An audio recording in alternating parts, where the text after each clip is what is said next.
Hello, everybody. Thank you once again for joining us on this ninth edition of Boundaries, a virtual performance series co-curated by CSPS and Dead Coast Presents. My name is Taylor Bergen. I am the director at CSPS. Thank you again for tuning in right now. So I'm going to bring Jason to the screen. Hey, Jason. Hey, how are you? Good. So we're going to do something we haven't done on Boundaries before. We're going to share Jason's screen because what Jason does is really unique, and there's a visual component to it. So we're going to try this out. We had a longer sound check, and I think we worked out some of the kinks, so we're good there. So without further ado, I'm going to let Jason do his thing. Okay, so I'm going to add that and remove myself and take it away. Great, thank you. Um, if questions come up in the so I can't see the StreamYard screen anymore because of the screen share. So if questions come up in between the sets, if you can read them to me, that way I'll be able to get them. And just pipe in if the volume's too low or anything. It's a very complicated setup. I will be doing three different songs with an EEG to music system that I developed. And so um, I'm using a Muse EEG, which is this headband. And I hacked into it and created my own app that can pull the data from the EEG. And what an EEG is it's a device that reads the electrical activity of the brain. So I'll be wearing it across my brain. It'll be picking up electricity from the behind my ears, so the sides of my skull, and my forehead. And there'll be a few different components. So that EEG data will be converted into MIDI, which will create music. MIDI is electronic music, almost like a sheet music. It's a way that drum machines can talk to synthesizers, can talk to sequencers, and so I can point this system towards any type of device, any different type of synthesizer. And what we'll hear tonight is I'll be pointing it towards various different synthesizer kits. I'll be using Ableton for some of the sounds, and then I'll also be using an Electron digitone for some of the sounds. So the MIDI will be going to both. I'm going to show you the digitone in just a second.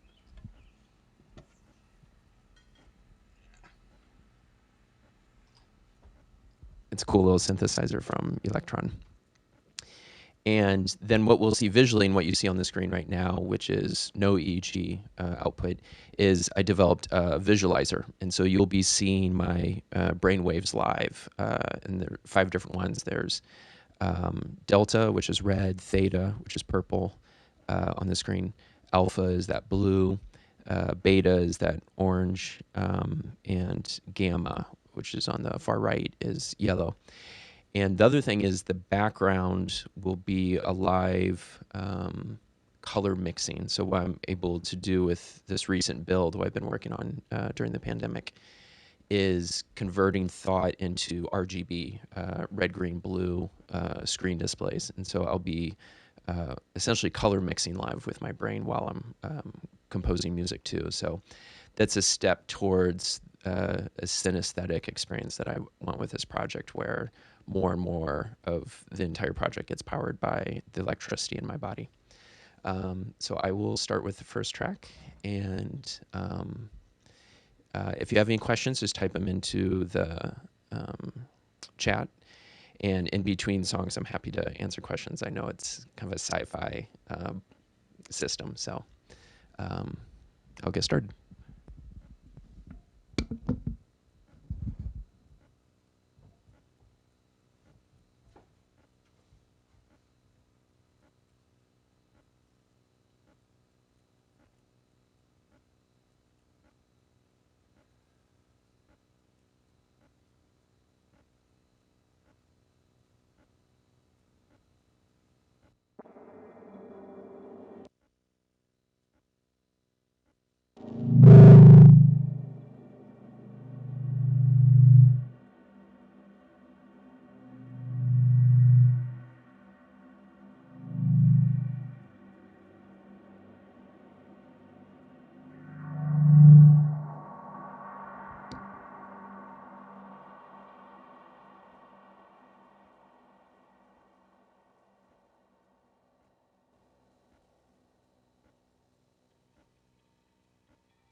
Okay, I want to start with that intro track, almost as a test as well. Um, how was the levels on that? There's one thing I was getting a little bit of feedback, so I was writing the mic input low. Increase volume. I'm gonna try changing one setting to help reduce feedback. Can you still hear me? Waiting for a chat from Taylor. And I'll jump over to the live comments. Great. Okay.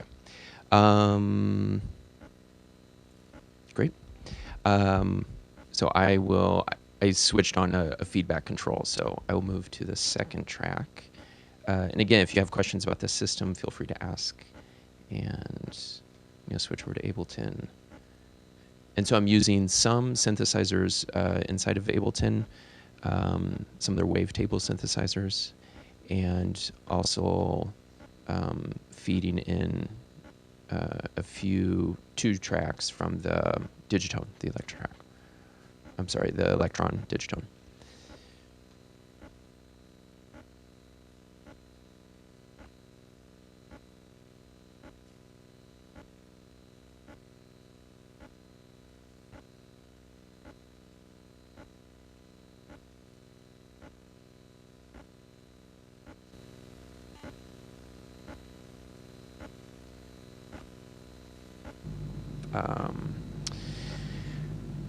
Right before the pandemic. So I was editing footage today from like Winnipeg and Los Angeles and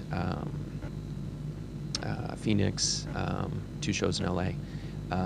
So it's interesting to shift over to this where everything is streaming through the internet.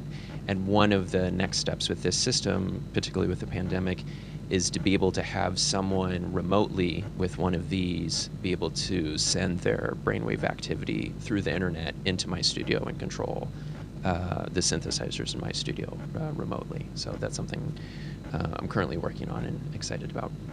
I'm going to see if that is loaded. Okay, so I'm going to remic my studio monitor, and this is the second track.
Jason, we've got a couple questions I'm going to throw up on the screen for you so you can answer them. Great. So I'll um, here's the first one.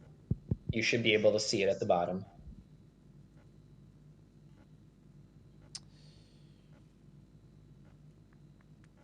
Can you see that? Are these the same waves in the Tibetan throat singers?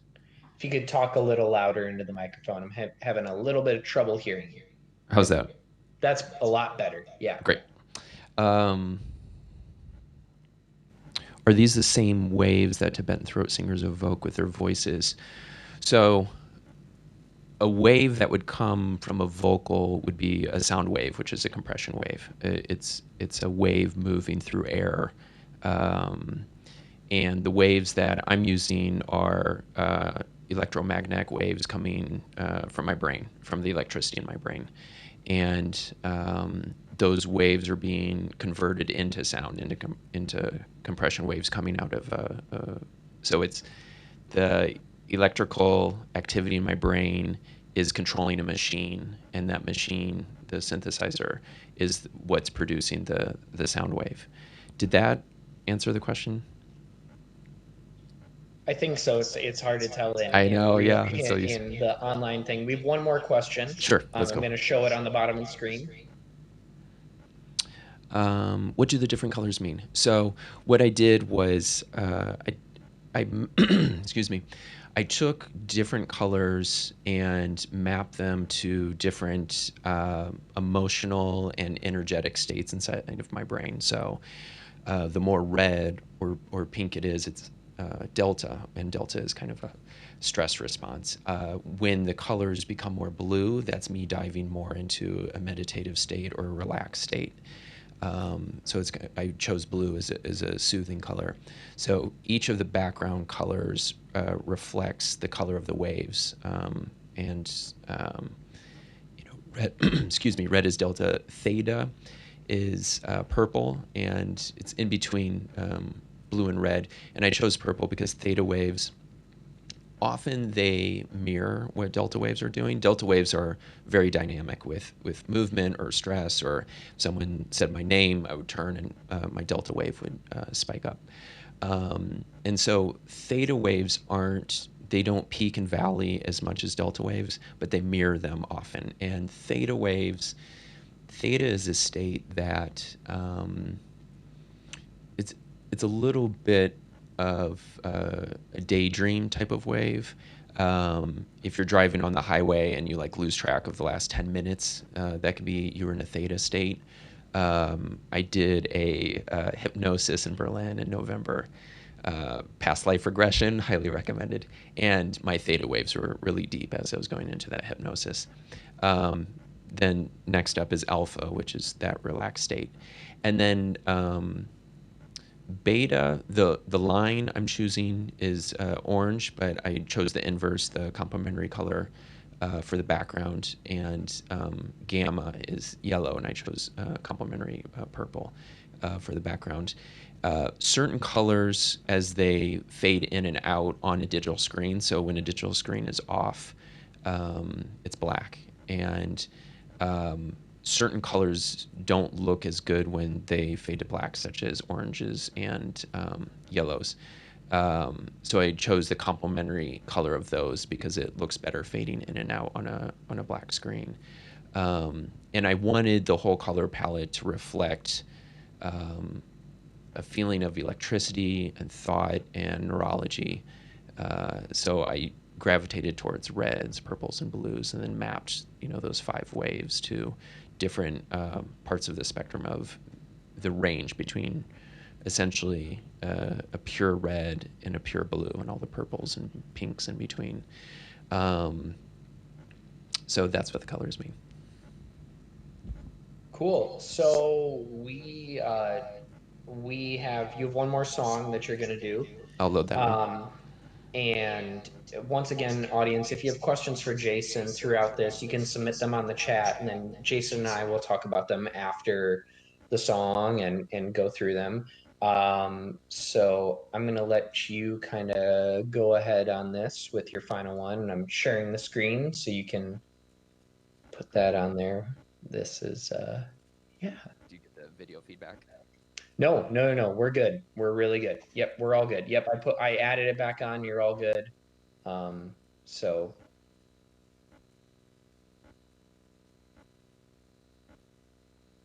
totally fine. Yeah.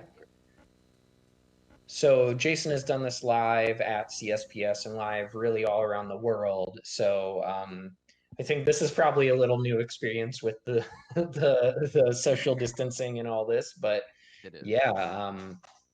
So yeah, once again, audience, if you have a question for Jason after you've done this, this is it's a visual representation of your brainwave set to music, so it's not super straightforward. And I know when you performed this at CSPS, I think in October, we had a lot of really great questions from the audience and a lot of feedback from there, so really important part of what you do, because this is so unique. So yeah.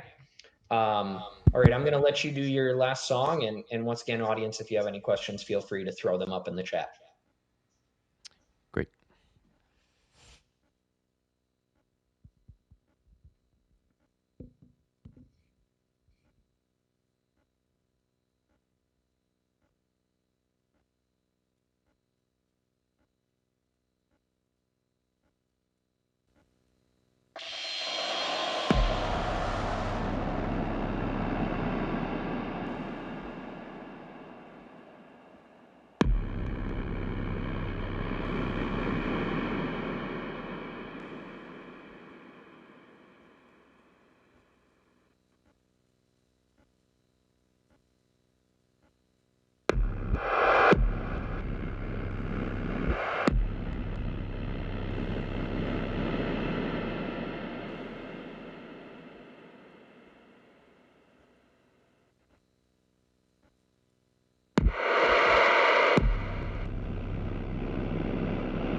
Okay. So we didn't have any more questions, Okay. but I didn't know if you wanted to expand on any of um, sort of Sure. what you were doing in the last song, and yeah. Absolutely. So one of the things that happens pretty consistently is with each song, I go deeper and deeper. So the third song, I felt the most control of the sounds, and I people often ask like, how do you play a synthesizer remote control with your brain? And essentially, what starts happening is I focus on I kind of imagine electrical patterns in my forebrain, and I can see them in my mind's eye, and I manipulate those waves, and then instantly hear the synthesizer respond. And the more that it responds to those waves, the more I can manipulate them and have more control over the sound. And what ends up happening is that process ends up being a very intense, almost like a meditative conversation, with the music. So, it'd be similar to playing guitar and getting really deep into, I guess, a solo on a guitar jam, but it's even more internal because it's coming directly from my brain. There's no instrument between my brain and the synthesizer. It's just this direct control, remote control. It's almost like a telekinesis or telepathy with music machines. I do see Danielle. How did you get started doing this? Um, the project before this was I was working with motion sensors, and so a lot of the technology was similar. And the motion sensor project was with these wristbands, MYO wristbands, and I would work with a dancer and put a couple of motion sensors, usually one on the wrist and one on the ankle. And as the dancer moved, their motion data was being transmitted via Bluetooth to my computer, and then my computer was processing that dance motion data and triggering sounds. And so the dancer themselves was composing and then dancing to the music that they were composing in real time. And that's something I performed at CSPS November of 2018. And then I had this dream in December of 2018 about making music directly from the biology of the body. So in the dream, it was actually making music from DNA sequences. So I started working on that. I looked up DNA sequences and started mapping music to them. And about 6 weeks later, I was just on Instagram scrolling through, and I saw an ad for this headband, this EEG headband. And I realized if that EEG headband is Bluetooth, just like the motion sensors that I was using in the dance project, I wonder if instead of using motion data, I could use thought to control music. And so I bought the EEG, and I got it a couple days later. Uh, a lot of the code was already there, the Bluetooth communication framework, because of the motion sensor project. I had a MIDI framework, so the ability to convert data into MIDI so I could talk to a synthesizer because of the motion sensor project. So I had all of this code already good to go.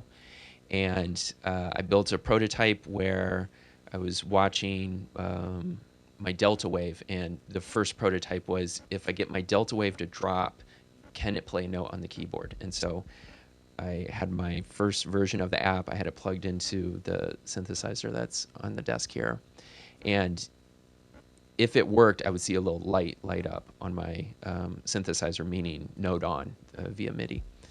And so I put on the EG, and I was like, and I dropped my delta, and I saw this light go on, and it was a complete eureka moment. It was just, I just realized if I can play a note with my brain, if I can play a note on a keyboard with my brain, I can expand on that and eventually do full compositions, a full symphony. It's this, so once that connection was made, that with a thought, I can play a key on a keyboard, then you've got what you heard today. So, Yeah, I mean, I hope I'm not offending you when I say this, but like your thought process, literally, of your music seems like this extension of John Cage's sort of dabbling into technology, and then Lori Lane posts that with, she was very much what you were describing with that dancer, that body movement suit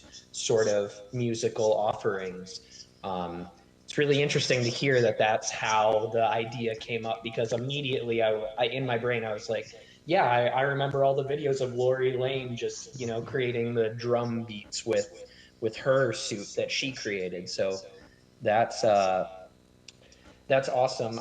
I mean, I guess that kind of dovetails into a question I have for you. mhm, Were there like influences? I know you've traveled around and interfaced with a lot of different artists on this. mhm. Were there influences to get you down this technological path other than maybe some of what I described in what I immediately thought of? So the history of it, I actually looked into afterwards. I wrote a paper for a firm in New York about the history of experimental music, and it was after the fact, after I had started the EEG work, that I found in that same group Alvin Lucier. And in Hmm. 1967, he used an EEG, and he had his alpha waves rumble drums. So he was sitting in this chair, almost looked like a scene off Twin Peaks. It was like a checkered floor, and he's in this weird like um, throne, and he's got these wood box next to him with EGs on his head, and you would hear this kind of rumbling and popping. Um, I would say the biggest influences on this, because I come from a techno background, which is just really, I mean, the thing about doing a techno set is I hit play and I turn knobs, and as long as I'm not so nervous that I can't turn a knob, the music's going to be the same no matter what I feel.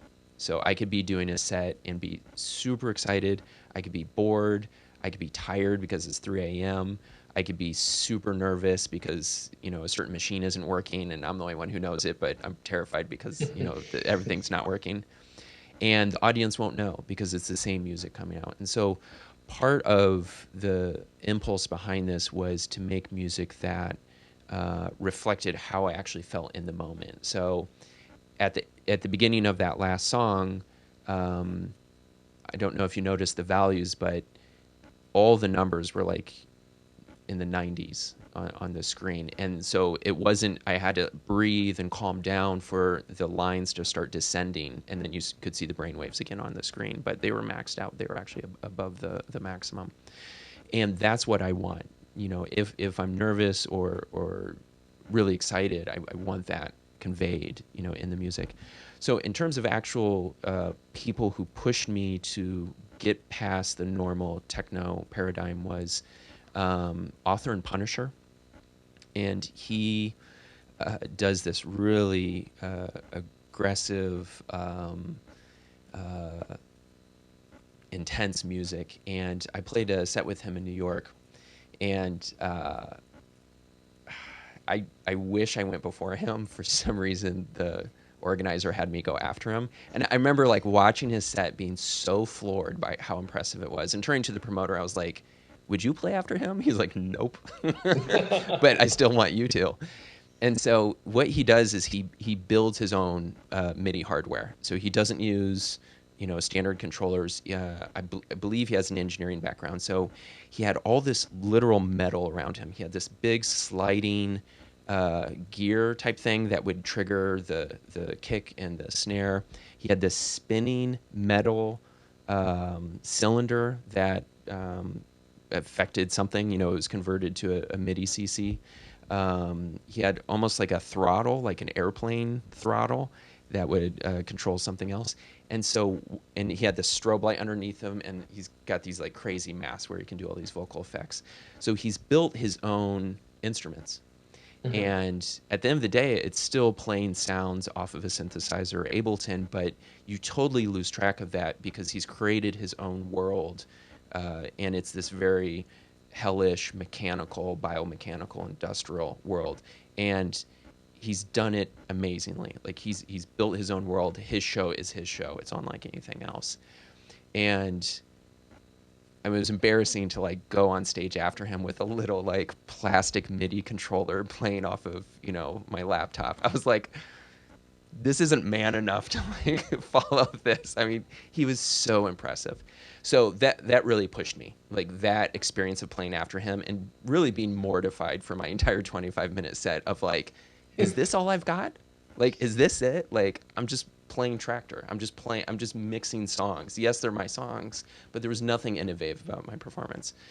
And then the one other group I want to talk about is 404.0. They're a Russian duo. I think they are now in Iceland, but I saw them in LA, and what they really focus on is they use Touch Designer. And so what they do is um, they make music live with modular synthesizers, and that data goes directly into Touch Designer, and the visuals are immediately cued to the sounds. And so there's this synesthetic experience of complete harmony between their visuals, which are kind of stark black and white, and the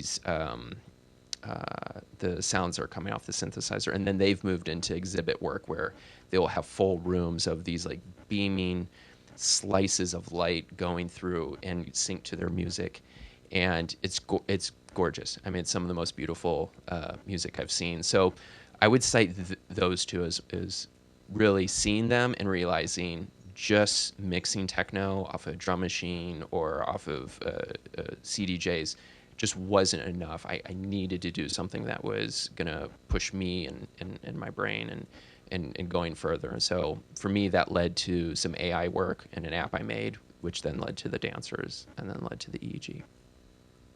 Awesome. So bit of a thorough Well, history. thank you very much again, Jason. We really appreciate it. It's always interesting to hear about the process and see the visual representation of your brain in a musical form. That's really cool.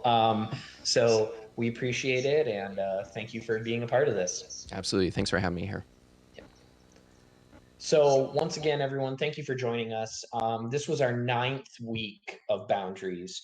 If you missed any of this performance, you missed any of the previous weeks, you can visit our Facebook page, either Dead Coast Presents Facebook page or CSPS's Facebook page, or you can go to the YouTube page of CSPS by just going to youtube.com, searching CSPS.